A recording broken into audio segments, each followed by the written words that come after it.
Welcome again friends. पिछली video के अंदर मैंने आप लोगों को इंपॉर्टेंट टॉपिक्स दिए थे फर्स्ट चैप्टर के। तो इस वीडियो के अंदर मैंने सारे इंपॉर्टेंट टॉपिक्स कवर करें सेकंड चैप्टर के। तो सेकंड चैप्टर को आपको पूरा पढ़ने की ज़रूरत नहीं है। अगर आपने पूरे साल कुछ नहीं पढ़ा तो ये वीडियो आपके लिए।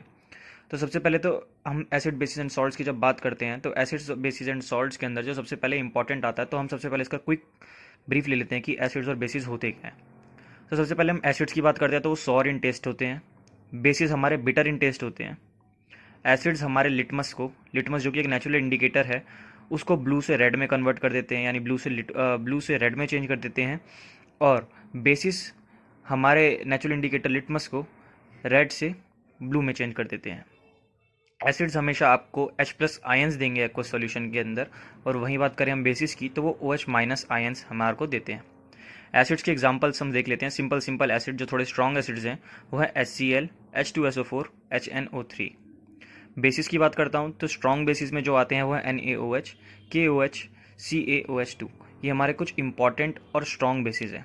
इसके बाद हम जब आगे बढ़ते हैं तो हम देखेंगे न्यूट्रलाइजेशन रिएक्शन। तो न्यूट्रलाइजेशन रिएक्शन एक और ऐसा टॉपिक है जो इस बार आने के चांसेस काफ़ी ज़्यादा हैं, और जिन बच्चों का एग्ज़ाम हो चुका है उनके पेपर में फर्स्ट टर्म में ये आया भी है। तो न्यूट्रलाइजेशन रिएक्शन की जब हम बात करते हैं तो न्यूट्रलाइजेशन रिएक्शन होती क्या है। तो जब भी रिएक्शन होगी एसिड और बेस के बीच में, प्रोडक्ट फॉर्म होगा सॉल्ट और वाटर। ऐसी रिएक्शंस हमारी न्यूट्रलाइजेशन रिएक्शन कहलाती हैं। इनके अंदर सिंपल रिएक्शन होती है हमारी। बस आपको इतना याद रखना है कि एसिड और बेस आपस में रिएक्ट कर रहे हैं, और प्रोडक्ट जो है अगर सॉल्ट और वाटर फॉर्म हो रहा है वो हमारी न्यूट्रलाइजेशन रिएक्शन ही है। तो हम एग्जांपल्स देखते हैं। इसके अंदर NaOH जो कि एक बेस है, जब हमने एसिड के साथ रिएक्ट करवाया, यहाँ पर हमने एसिड के तौर पे HCl लिया, तो प्रोडक्ट जो फॉर्म हुआ NaCl प्लस H2O। और हम लोगों को पता है कि जो NaCl है वो हमारा कॉमन सॉल्ट कहलाता है, और जो H2O है वो हमारा वाटर है। तो हम लोगों ने यहाँ पर देखा बेस और एसिड जब आपस में रिएक्ट करे तो सॉल्ट और वाटर की फॉर्मेशन हुई। तो ये हमारा एक और ऐसा टॉपिक है जिसके आने के चांसेस फर्स्ट टर्म में ज़्यादा है। इसके बाद जब मैं बात करता हूँ तो और इंपॉर्टेंट चीज़ों की, तो उसमें आते हैं हमारे केमिकल्स फ्रॉम कॉमन सॉल्ट। तो इस चैप्टर के अंदर, सेकंड चैप्टर के अंदर, जब भी बात करूंगा सेकंड चैप्टर की, तो ये टॉपिक्स ऐसे हैं जो बहुत ज़्यादा इंपॉर्टेंट है, क्योंकि केमिकल्स फ्रॉम कॉमन सॉल्ट हमेशा ही पूछते हैं, और इस बार भी बहुत ज़्यादा चांसेस है कि आएंगे ही आएंगे, चाहे आपका फर्स्ट टर्म हो चाहे आपका सेकंड टर्म हो।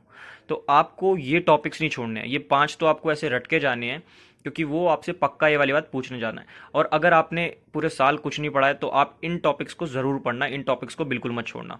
तो जब मैं केमिकल्स फ्रॉम कॉमन सॉल्ट की बात करता हूँ तो हमारे जनरली जो निकल के आते हैं उनमें सबसे पहले आता है सोडियम हाइड्रोक्साइड, दूसरे नंबर पर आता है हमारा ब्लीचिंग पाउडर, तीसरे नंबर पर आता है हमारा बेकिंग सोडा, चौथे नंबर पर वॉशिंग सोडा, और लास्ट आता है हमारा प्लास्टर ऑफ पेरिस। तो इसके अंदर से क्वेश्चंस कैसे अराइज होते हैं, तो सीधी सी बात है, इसके अंदर से जो क्वेश्चंस आते हैं वो इनके यूजेस के बेस पे आते हैं।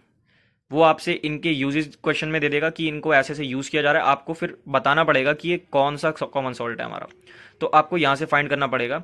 इनकी केमिकल प्रॉपर्टीज आपको अच्छे से पढ़ने जाना है। तो इस वीडियो के अंदर मैं आगे आपको इनको डिफाइन करके बताता हूँ कि इनका कैसे यूज़ होता है और कैसे इनका केमिकल प्रॉपर्टीज निकल के आती हैं। तो देखो, ताकि वीडियो ज़्यादा लंबी ना हो जाए, मैं यहाँ पर इनको ज़्यादा एक्सप्लेन करूँगा तो वीडियो बहुत लंबी हो जाएगी, तो इसलिए मैं इनको एक्सप्लेन नहीं कर रहा हूँ, लेकिन मैंने इनको यहाँ पर डिफाइन कर दिया सारा, और यहाँ पर मैंने सारे कॉमन सॉल्ट्स के बारे में लिख दिया है। तो टेंशन मत लो, मैं सारे कॉमन सॉल्ट्स को अपनी शॉर्ट्स वीडियो डाल दूंगा अभी, जिन शॉर्ट्स के अंदर मैं इन पर्टिकुलर सॉल्ट्स को, सारे सॉल्ट्स को अलग अलग शॉर्ट के अंदर आपको समझा दूंगा, आपको अच्छे से डिफाइन कर दूंगा, ताकि आपको इसमें दिक्कत ना हो। लेकिन आप यहाँ से, अगर यहाँ से देखना चाहते हो, आपको ये पहले से आता है, तो आप इसको पोज करके इनके यूजेस लिख सकते हो और इनकी केमिकल नेम्स और प्रॉपर्टीज़ लिख सकते हो। तो मैं सारे सॉल्ट्स डाल रहा हूँ, अच्छे से पढ़ना और इन टॉपिक्स को मत छोड़ना। ये हमारा बेकिंग सोडा है,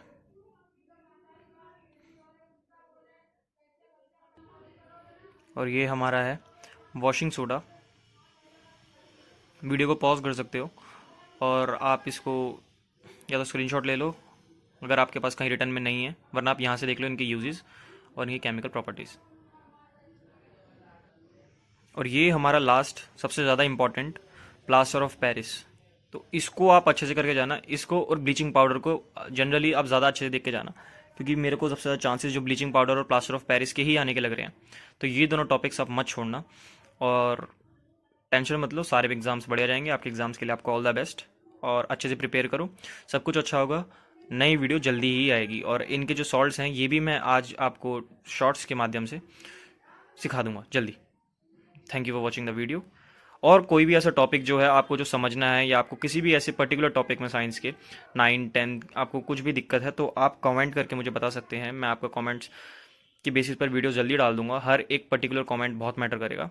thank you for watching the video and all the best for your exams.